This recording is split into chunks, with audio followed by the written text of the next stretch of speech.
Hello, everybody here. Welcome at SmartEducation podcast. We're back again. It's been a while, but we're really happy today to have with us, straight from Scotland. Do I say that right, Alan? Yep. Scotland? Yep, that's right. Mr. Alan Seeley, who is a physiotherapist and also a manual therapist. He works as a clinical specialist in vestibular rehabilitation. And because of his great interest in dizziness and balance disorders, he is also director of the Aberdeen Balance Clinic. In his professional life, he has treated and helped over 7,000 dizzy patients. That's something to be dizzy about already. So this will be the topic of today. Alan, welcome. Thank you very much, Stan. Let's talk a little bit about dizziness, because this is the topic of today. You've been doing a lot of national and international conferences on the field of vestibular rehabilitation. You have published papers in peer-reviewed journals, and now you're here with us. How was your day today? A whole day of teaching. It was a whole day of teaching, but it was great fun. It was a good audience. We had a good course. I'm looking forward to the next couple of days. Mm-hmm. Great. Well, let me start off with a question immediately. It is true if I say that vertigo is a common chronic and untreated problem, and it may also lead to extensive disability. Do you think enough physios and general practitioners are aware of this? Sadly, no. And unfortunately, the dizzy patient gets a very poor deal. The typical experience is that they are very dizzy suddenly. It's scary. It's frightening. They go to their doctor. The doctor will try medication. By and large, the medication doesn't work, whereas what they really need is rehabilitation. And certainly in the UK, and it's typical of many countries, the rehabilitation just isn't there. This is a great shame because dizziness is one of the most satisfying conditions to treat. Certainly amongst all the conditions I see, when I get a dizzy patient, I'm rubbing my hands because I know they're going to get better. Mm-hmm. We have a natural recovery from dizziness. And often the problem is that the patients will put in front of them or develop obstacles to recovery, barriers to recovery. So from my point of view as a clinician, often I'm just trying to remove the barriers to recovery to allow the natural recovery to take place. Mm-hmm, mm-hmm. Is it also a misunderstanding that it is mainly something going on with elderly people? Certainly. Anybody of any age can be dizzy, and I've treated patients as young as 4 up to nearly 100. So dizziness is common throughout all age groups. It is certainly true to say that it gets more common the older we get. Mm-hmm. But that's not because it's an aging process. It's because you've been around on the planet longer. Yeah. So you're more likely to have picked up. Gravity. Not necessarily gravity, but you're more likely to have picked up a problem in that time. It's like the longer you're on the planet, the more likely you are to have had a sprained ankle. Yeah. But it doesn't mean that sprained ankles is an aging problem. So it's not really degeneration always. Not really, no. And this is the misunderstanding. It's just you are more likely to have developed dysfunctions in the vestibular system the longer you live around on the planet. Mm-hmm. It's certainly true that the very elderly will almost certainly have a vestibular dysfunction, a measurable asymmetry in the vestibular system that we can assess using some fairly basic physio assessment skills. Mm-hmm. Mm-hmm. Well, maybe that brings me to the next question. What different types or what different presentations of dizziness or vertigo do you come across? And how should we be able to quickly do a differential diagnosis? I see you smiling because you're thinking it's not easy. It's certainly not easy to do a quick differential diagnosis, but it is possible. And as a therapist, we're most likely to come across conditions affecting what we call the peripheral vestibular system, such as conditions affecting the inner ear and or the proprioceptive system, particularly the neck. So central conditions, strokes, brain problems, These will also cause people to be dizzy, but as therapists, we're less likely to come across these, as these would be managed by the medics and neurology. But typically, as therapists, manual therapists, we will come across people with inner ear complaints, and we will come across a lot of people with neck conditions, both of which will contribute to dizziness. The differentiating is not easy because we really need to consider the balance system as a whole system in the round, and the fact that the individual inputs to balance, such as vision, such as the inner ear, such as the neck, they all contribute to balance all of the time to greater or lesser degrees. So it's just not the one or the other. Never just the one or the other. No, that's a really good point. I mean, most of the time, if I'm not moving a great deal, the proprioception, for example, is where my balance is coming from. But if I suddenly turn my head quickly, then the vestibular system is going to feed in on top of that to the brain. Now, as long as that vestibular input matches with what the vision is telling the brain, for example, I can see the world turn as I move my head, and it matches with what the neck is telling the brain, for example, my neck is stretching or moving, then no problems. No problem. But if there's a conflict, then I will be dizzy. So that's the key message. A dizziness just means there's a conflict of signals going into the brain. It doesn't tell you where those signals are coming from or where the conflict is coming from. We know the signals are coming from the neck, the ears, the eyes, but it doesn't tell you where the conflict is. So if I've got a problem in one ear, for example, due to an inner ear dysfunction, then I'm going to be giving false signals to the brain which will not agree with the signals coming from the neck and the eyes. And it's that disagreement, that mismatch, which will cause me to be dizzy.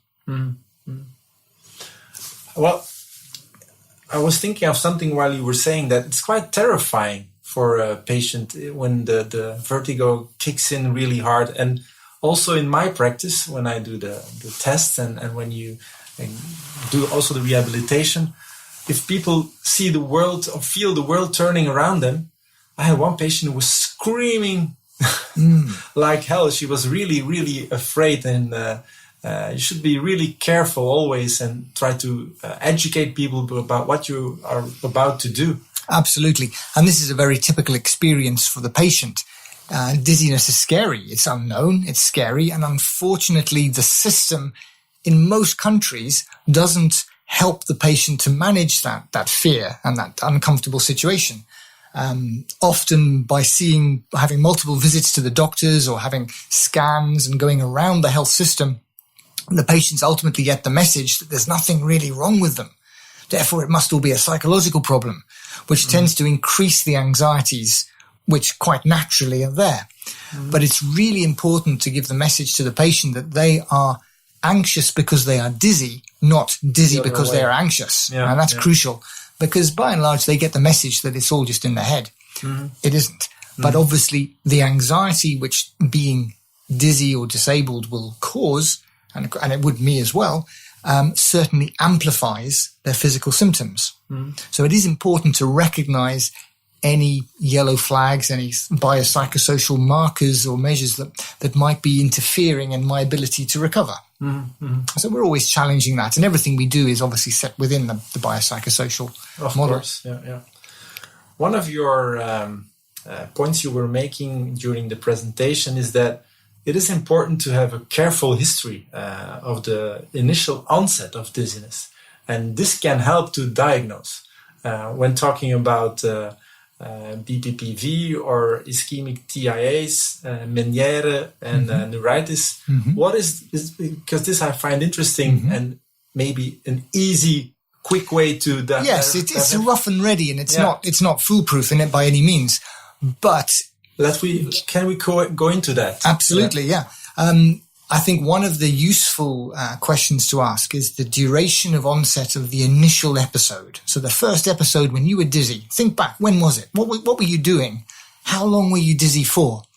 And if you're dizzy for just a few seconds, if it was like I rolled over in bed and whoosh, the world starts to spin and the world's spinning for 10, 20, 30 seconds, maybe it feels like a minute, but it's still by and large seconds. Well, then that makes me think this could be a positional vertigo due to crystals moving around in the canals of the inner ear. On the other hand, if I bend forwards or roll over or turn my neck and I'm dizzy and it's lasting minutes, Well, minutes duration is often a sign of a TIA, or a transient ischemic attack, or some form of ischemic event. Contrast that with an attack maybe that lasts hours. I'm fine one day and then bang, the world spins and I've got to lie down for 6 hours, 10 hours maybe. That sounds like a migraine as a trigger for a dizziness. Or if there's associated hearing loss, then that sounds like a Meniere's disease, which is roughly like a migraine but with hearing loss as well. And then finally, I suppose, if the initial onset of dizziness, if it lasts days, if the world is spinning for 1, 2, 3, 4 days, and it takes you a few days before you can get out of bed and start moving around, well, that sounds very much like a neuronitis where the whole nerve is irritated, and it takes a few days for the nerve to settle down itself. So, as a rough guide, the initial onset of symptoms can help us start to differentiate between the different conditions. But differentiation is not easy. Never easy. I think this is already good information. It's really valuable. And then how about rehabilitation? Rehab. That's our business. And why do you think? Because I think this is the case. Why do you think that sometimes physios fail at doing a good job with dizzy patients, with patients suffering from vertigo? Where does it go wrong? Generally, because they don't look at the patient. As long as we base what we do on the patient in front of us and use our clinical reasoning, then we can't go wrong. Mistakes will occur, opportunities will be missed if we follow recipes or guidelines. Guidelines, recipes, diagnostic labels, these really don't help. We have to base what we do upon the client in front of us. So, for example, if somebody is only dizzy when they bend forward, down and up again, there's no point in spending time doing rehabilitation turning the head to the sides. So we have to be very specific to the patient's particular movement or particular plane of direction or speed of movement or environment. The context in which somebody is struggling is crucial. So, for example, if someone is only dizzy when they're walking outside in a busy place, then we will not get very far if we keep all our rehab indoors in a quiet, calm, safe environment. We have to get outdoors at some point, or we have to mimic the outdoors, or we have to challenge the system such that the brain is having to deal with multiple sensory inputs at any one time. I think as long as we are basing our interventions on our assessments, then we are going to be looking for and finding actual dysfunctions within the patient, and we'll be finding out what it is causes the symptoms to occur within the patient. Then we can't go wrong. But as soon as we leave that behind, as soon as we say, well, so-and-so has got a diagnosis of this, and for this diagnosis, this is what we always do, then we're always liable to leave ourselves open to problems. And we may just miss opportunities. That's a really strong message. Yeah. Good. It's supposed to be. That's what I spend most of my time teaching about. Another question. Go on. What's the thing with the cats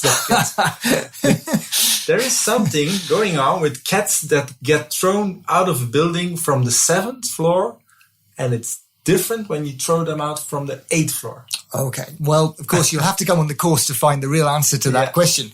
However, I can say that I will talk about the cat as illustrative of a very good otolith. The inner ear, the otolith of the inner ear of a cat within the mammal world is extremely high functioning. So cats have good otoliths, which means they're able to balance well.